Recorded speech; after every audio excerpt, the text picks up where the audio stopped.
ठीक ही लग रहा था। चलिए देखिए, हम लोग आज पढ़ने जा रहे हैं मल्टीप्लिकेशन ऑफ वेक्टर्स, यानी दो वेक्टर को यदि मुझे गुना करना है तो इसको गुना करने के भी नियम हैं। वो नियम क्या है? एक को बोलते हैं डॉट प्रोडक्ट या स्केलर प्रोडक्ट भी कह सकते हैं, दूसरा है क्रॉस प्रोडक्ट या फिर इसको वेक्टर प्रोडक्ट भी कह सकते हैं। बचपन में आप जो गुना करते थे 4 इंटू 3 क्या लिखते थे? 12, या फिर 4 इंटू 3 इसको भी क्या लिखते थे? 12। यहां पर क्या था? नंबर का गुना था। नंबर के गुना में डॉट दिए तो भी वही आंसर आया, क्रॉस दिए तो भी वही आया। लेकिन जब वेक्टर क्वांटिटी, जिस ऐसी क्वांटिटी जिसमें डायरेक्शन होती है और मैग्नीट्यूड भी होती है, इन सभी चीजों को गुना करते हैं तो इसको नाम से पुकारते हैं। और नाम से कैसे पुकारते हैं? या तो हम उसको डॉट प्रोडक्ट करेंगे या फिर हम उसको क्रॉस प्रोडक्ट करेंगे। आ रही बात समझ में? yes, यहाँ पर वेक्टर की चीजों को गुना कर रहे हैं हम लोग, यानी कि जिसमें डायरेक्शन भी है और मैग्नीट्यूड भी है। अगर आप डॉट प्रोडक्ट करेंगे तो आपको ऐसे करना होगा, और यदि क्रॉस प्रोडक्ट कर रहे हैं तो ऐसे करना होगा। आ रही बात समझ में? yes, यानी कि दो वेक्टर है यदि, तो दो वेक्टर हो गए, ये ए और बी, इन दोनों को गुना करना है तो डॉट में डॉट देंगे और क्रॉस में क्या देंगे? क्रॉस देंगे। यहां पर जो आप पहले गुना करते थे 4 और 3 को, ये दोनों क्वांटिटी क्या था? वेक्टर नहीं था। ये दोनों कैसा क्वांटिटी था? नंबर था। और नंबर को स्केलर कहते हैं। किसी भी नंबर को हम लोग क्या कह सकते हैं? स्केलर कह सकते हैं। आ रही बात समझ में? तो ये स्केलर और स्केलर का प्रोडक्ट था। तो स्केलर और स्केलर में प्रोडक्ट जब करते हैं तो डॉट दे चाहे क्रॉस दें, बात बराबर है। इवन बचपन में आप लोग इसको भी गुना ही पढ़ते थे और इसको भी गुना ही पढ़ते थे। तो स्केलर क्वांटिटी में डॉट दीजिए तो भी मल्टीप्लिकेशन हो रही है और आंसर 12। अगर आप नंबर को क्रॉस से गुना कर रहे हैं, क्रॉस लेके, तो भी 12। लेकिन जब वेक्टर क्वांटिटी को गुना करिएगा तो आपको दो नियमों से गुना कर सकते हैं। या तो आपको डॉट प्रोडक्ट निकाल सकते हैं या फिर आप क्रॉस प्रोडक्ट भी निकाल सकते हैं। हमारी बात समझ में? खासियत क्या है कि दो वेक्टर को यदि हम गुना करेंगे तो डॉट प्रोडक्ट में हमको स्केलर क्वांटिटी मिलेगा। क्या मिलेगा? स्केलर क्वांटिटी मिलेगा, यानी कि आपको हमको नंबर मिलेगा। लेकिन अगर ए क्रॉस बी करेंगे तो हमको ये एक नया वेक्टर मिलेगा। क्या मिलेगा? एक नया वेक्टर, न्यू वेक्टर ही जन्म देगा ये। अगर हम दो वेक्टर को क्रॉस करके गुना करेंगे तो ये हमको एक नया वेक्टर को देगा। अरे बात सुनिए, मान लेते हैं ये नया वेक्टर क्या देगा? सी दे दिया। लेकिन यहां पर ए डॉट भी करिएगा तो स्केलर क्वांटिटी मिलेगा और ये क्या होगा? कोई नंबर होगा। क्या होगा? ये नंबर होगा। अरे बात सुनिए, यस सर। यहां तक तो कोई दिक्कत नहीं है। No sir. अब कॉन्सेप्ट ये है कि मान लीजिए कि हमारे पास दो वेक्टर है। एक हमारे पास वेक्टर है ए और ये है बी। इन दोनों के बीच एंगल कितना है? थीटा। तो ए डॉट बी अगर करेंगे, डॉट प्रोडक्ट अगर हम पढ़ाना शुरू करें आपको, तो डॉट प्रोडक्ट यहां लिख देते हैं। डॉट प्रोडक्ट है ना? डॉट प्रोडक्ट में क्या होता है कि ए डॉट बी करेंगे तो ये आएगा क्या मालूम है? Magnitude of A, magnitude of B, cos theta. क्या आएगा? Magnitude of A, magnitude of B, cos theta. Theta क्या है? Angle between two vectors. Angle between two vectors. अरे बात समझ? yes, आप इसको ऐसे भी लिख सकते हैं, मैग्नीट्यूड ऑफ ए को ए लिख सकते हैं, मैग्नीट्यूड ऑफ बी को बी लिख सकते हैं, कॉस थीटा। यानी कि अगर आपको कोई कह दे कि ए डॉट बी निकालिए तो आप ए बी कॉस थीटा उसको लिख सकते हैं। अरे बात समझ? yes, sir. जैसे एक एग्जांपल लें अगर हम लोग, कि मान लीजिए कि हमारे पास एक ए है, वो है 3i कैप, 4j कैप और 2k कैप। मान लीजिए कि हमारे पास एक वेक्टर है ए और वो हो गया 3i cap, 4j cap, 2k cap. I am speaking Hindi, so are you getting? Yes कोई दिक्कत नहीं है? No sir. ठीक है।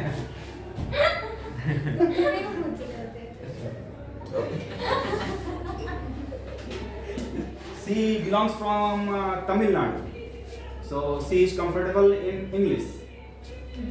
So I can speak English, but I am Yes, comfortable in Hindi English. Okay, Hindi plus English. Yes, sir. 40-60. English. 60% Hindi and 40% English. Yes sir. And 40% English will be technical, not general communication. Yes sir. Technical, velocity, vector, like that I can speak. Okay. but I will try to speak English Yes, sir. right now. Let enjoy my English. हाँ? Yes, sir. B vector, देखिए B vector ये आप मान लीजिए कि क्या है, 4 I cap, 3 J cap and 5 K cap. Suppose that these are two vectors. We are interested to find out A dot B. Okay? So you first need to find out. Suppose that इसके बीच का angle जो दिया हुआ है वो theta दिया हुआ है. थीटा क्या है? Angle between Two vector. Angle between two vectors दिया हुआ है. आ रही बात समझ में? Yes, sir. तो अगर आपको A डॉट B कहेगा निकालने के लिए, A डॉट B, तो आप क्या लिखिएगा? Magnitude of A, magnitude of B cos theta. तो बच्चे मैग्नीट्यूड ऑफ A क्या होगा? निकाल लेते हैं. यहाँ पर मैग्नीट्यूड ऑफ A कितना होगा? Root over 3 square plus 4 square plus 2 square. ये सॉल्व होके कितना आ गया? 25. 25 और 4 27. रूट अंडर कितना आ गया? 27. वेक्टर B का मैग्नीट्यूड कितना हो जाएगा? Root over 4 square plus 3 square plus 5 square. ये कितना हो गया? 16 25 25 और 25 50 हो गया. ये रूट अंडर 50 हो गया. तो ये आपका आ जाएगा, ये कितना आ गया बच्चे? Root under 27. ये रूट अंडर कितना गया? 50. और ये क्या हो गया? थीटा. यही आंसर हो गया. थीटा चूंकि हम थीटा ही दिए हैं तो आपको उतना ही पर संतोष करना होगा. ठीक है. लेकिन इसके तहत, इस कॉन्सेप्ट के तहत कि A dot B equal to AB cos theta होता है, हम लोग क्या कुछ और भी चीजें सीख सकते हैं. फॉर एग्जांपल मान लीजिए हमारा A I कैप है. A क्या है? I कैप है और J कैप हमारा B है. अगर हम I कैप और J कैप का डॉट प्रोडक्ट निकालें तो क्या होगा? Magnitude of I, magnitude of J और देखो cos थीटा. तो थीटा कितना होगा बताओ तो? I किधर होता है? x axis. I होता है x एक्सिस, y एक्सिस की तरफ J होता है. दोनों के बीच एंगल कितना हुआ? 180. 90 90 डिग्री सर. माइनस आई कैप नहीं है. तो ये 90 डिग्री लिख सकता हूं मैं. Yes, sir. क्योंकि तुम्हारा x y एक्सिस में देखो, ये तुम्हारा x एक्सिस है, ये y एक्सिस है, ये i कैप हुआ और ये क्या हुआ? J cap. तो इन दोनों के बीच एंगल कितना है? 90 डिग्री. तो i डॉट j अगर मैं निकालूंगा तो magnitude of i, magnitude of j cos 90 होगा. और मैग्नीट्यूड ऑफ i कितना होगा? 1. मैग्नीट्यूड ऑफ j कितना होगा? 1. cos 90 होगा 0. तो इसका आंसर कितना आ जाएगा? 0. अरे बात समझ. यानी i डॉट j का आंसर कितना होगा? 0. अरे बात समझ में? Yes, sir. अगर उसी तरह से हम j डॉट k निकालें तो क्या होगा? Magnitude of j, magnitude of k cos 90 degree. Yes, sir. cos 90 degree होगा. बताओ क्यों होगा? तो क्योंकि k थर्ड डायमेंशन है जो कि ऐसे आता मान लो है. ये तुम्हारा x है, ये y है और ये z है. तो z एक्सिस और x एक्सिस j और k है ना. ये तुम्हारा k कैप हुआ इधर और इधर की ओर क्या हुआ? j cap. तो k और j क्या है? 90 डिग्री है. तो फिर यहाँ पर भी j डॉट k क्या हो जाएगा? 0. सब म्यूचुअली परपेंडिकुलर. जो म्यूचुअल परपेंडिकुलर है उसके आंसर्स क्या आएंगे? 90. 0 आएंगे. 0. अगर k डॉट i ले लूं मैं तो क्या आएगा बताओ? 0. आधी बात समझ. Yes, sir. यानी कि I dot J dot K लेंगे तो i डॉट j डॉट कैसे बनेगा? k लेंगे. नहीं ठीक क्वेश्चन है. It's all right. I dot j dot k लेंगे. जैसे ये कहती है लड़की, देखो ना, I dot j dot k. अरे बात समझ. तो ये तुम्हारा सिंटैक्स एरर है. यहाँ पर सिंटैक्स एरर का मतलब ये है कि सिंटैक्स एरर का मतलब ये हुआ कि तुम ऐसा नहीं लिख सकते. क्यों नहीं लिख सकते उसका जवाब देने जा रहे हैं. ऐसा तुम नहीं लिख सकते. क्यों नहीं लिख सकते वो जवाब दे रहे हैं. j डॉट k मैंने कर दिया. I dot j dot k क्या हो गया? 0. Yes, sir. लेकिन स्केलर क्वांटिटी का वेक्टर क्वांटिटी के साथ डॉट नहीं होता है. Okay. पढ़ क्या रहे हो थोड़ा देखो तो. Dot product, dot product. तो यहाँ तो डॉट प्रोडक्ट आ गया. और ये कैसा क्वांटिटी है? स्केलर. 0 तो स्केलर क्वांटिटी हुआ और i कैप कैसा क्वांटिटी है? वेक्टर. तो तुम डॉट प्रोडक्ट में दो वेक्टर का प्रोडक्ट पढ़ते हो. क्लियर क्या है? तुम डॉट प्रोडक्ट में या क्रॉस प्रोडक्ट में किसका प्रोडक्ट पढ़ते हो? वेक्टर. दो वेक्टर के प्रोडक्ट को तुम निकालने में इंटरेस्ट रखते हो.